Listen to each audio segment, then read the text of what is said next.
Hello everyone, this is Earth Archives. Many people may have a bad impression of so-called transgender people because of many things, but if we go back to the mid-18th century, there was a transgender diplomat and knight who made a lot of contributions to France at that time. This person was the Chevalier d'Eon. Let's learn about this almost never mentioned story today.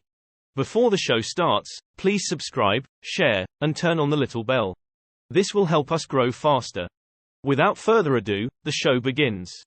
The Chevalier d'Eon is a captivating figure in history, embodying layers of intrigue and mystery that continue to fascinate. Their life, a vivid tapestry of courage, espionage, and defiance of gender norms, transcends the conventional boundaries of their time. Born Charles d'Eon de Beaumont, the Chevalier's journey from a soldier and diplomat to living openly as Charlotte illustrates not just personal bravery but also the intricate ballet of politics and identity in the 18th century. The royal mystery unveiled. The life of the Chevalier d'Eon reads like a novel full of intrigue, where each page peels back another layer of their complex existence. From the noble halls of Tonnerre in Burgundy, a young d'Eon emerged with a keen intellect, sharpened by the rigorous academic environment of College Mazarin and further honed through political writings that began to shape their early reputation. d'Eon's mission in Russia was as audacious as it was perilous, and the grand metamorphosis balls, hosted by Empress Elizabeth, served as more than mere opulent revelry.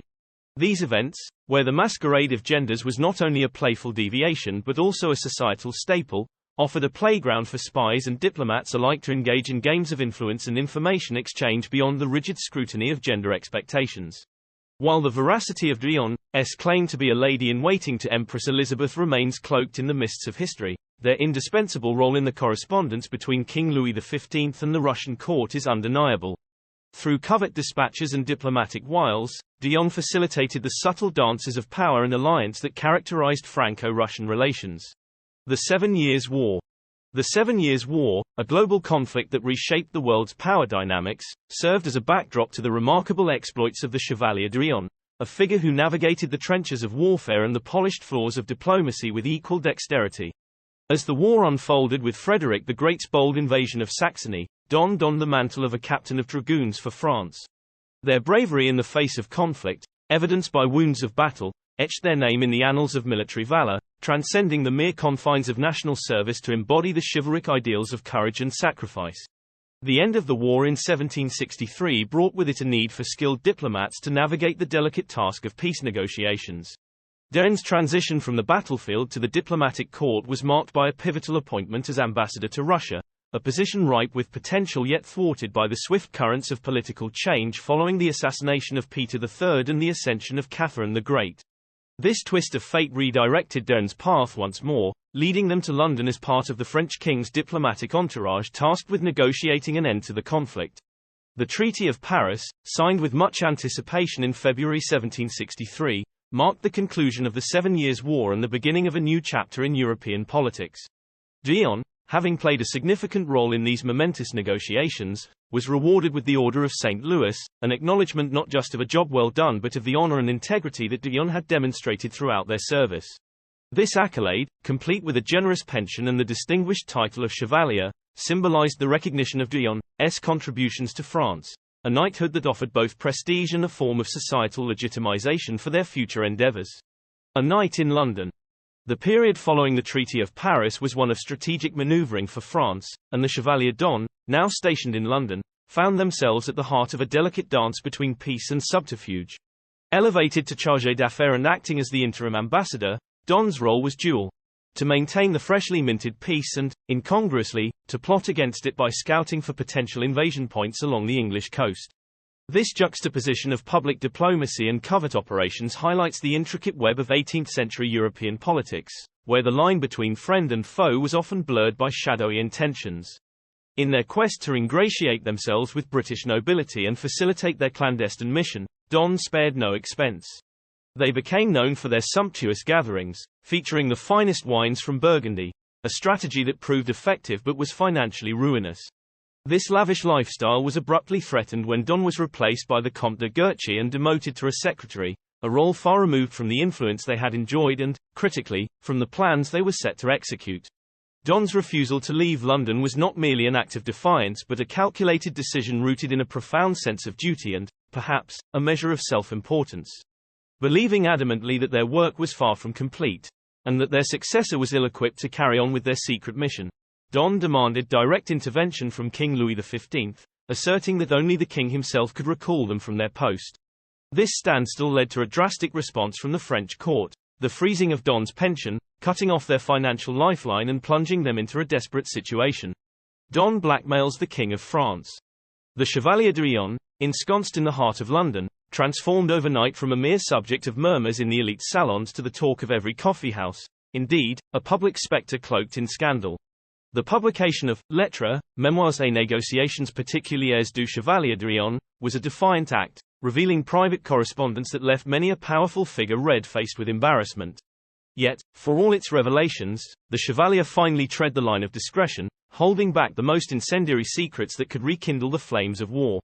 The Chevalier's audacious gambit came to a head with a letter that bore the weight of a veiled threat, a message that balanced precariously on the edge of treason. In it, d'Eon demanded resolution to the dispute with M. de Guerchy, leveraging the spectre of war and their own influence with British officials as a bargaining chip. It was a masterstroke of brinkmanship, emphasizing the Chevalier's precarious position as both a potential harbinger of conflict and a pawn in the great game of international politics. In this letter, d'Eon made it abundantly clear that the shadow of another war loomed over the negotiations, a war that they would be instrumental in instigating, albeit reluctantly. For the king, it was a quagmire. Responding too harshly could risk pushing the Chevalier firmly into the British camp, while inaction might encourage further insolence. In the public's eye, the Chevalier had garnered a mix of admiration and celebrity, a status that afforded him a degree of protection and clout. The Chevalier dons gender. In the face of growing hearsay, d'Eon deftly turned the situation to their advantage, shifting from potential victim of rumor to masterful ringmaster of public discourse. Their challenge to a prominent banker to resolve the matter through a duel was a stroke of theatrical genius, a gesture that wielded the dual weapons of honor and ambiguity, keeping the public firmly engaged. Dr. Valerie Mintz, deeply versed in the nuances of the Chevalier's world, points out that d'Eon's manipulation of the press was not mere whimsy but a calculated attempt to stay relevant as their political fortunes waned with their French patrons. This newfound celebrity status, coupled with the gender mystery, elevated d'Eon to a household name, the subject of discussions in letters and diaries far beyond the elite circles of power. The transaction. The unfolding saga of the Chevalier d'Eon under Louis XVI's reign reflects a complex tapestry of political maneuvering, gender politics, and espionage. The young King Louis XVI found himself in a precarious position, inheriting a realm fraught with both external threats and internal turmoil. Within this delicate framework, the Chevalier d'Eon emerged as a pivotal figure whose knowledge and documents held the potential to tip the scales towards war or peace. Kate's insights underline the strategic necessity behind Louis XVI's actions. The decision to satisfy Don's demands can be seen as much a measure of pragmatism as it was of desperation.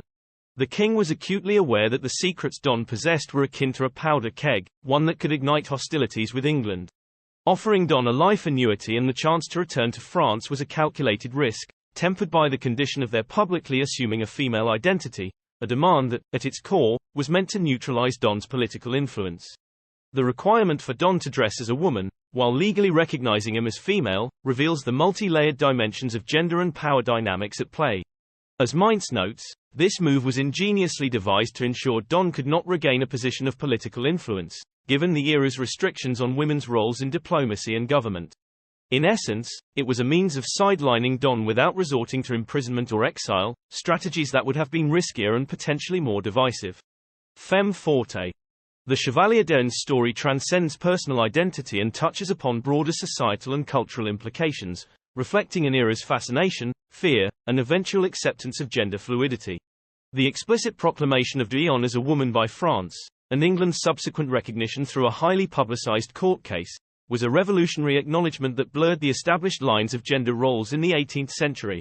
Edmund Burke's statement in the Annual Register encapsulates the awe and admiration d'Eon inspired among contemporaries, highlighting d'Eon's exceptional blend of military prowess, political savvy, and literary talent as unprecedented and extraordinary. The engagement of luminaries like Benjamin Franklin, Voltaire, and Rousseau with d'Eon underscores the Chevalier's significant impact on the intellectual and cultural landscape of Europe. d'Eon became a living symbol of what was conceivable beyond the gender norms of the time, championed by the public not in spite of their gender identity but often because of it.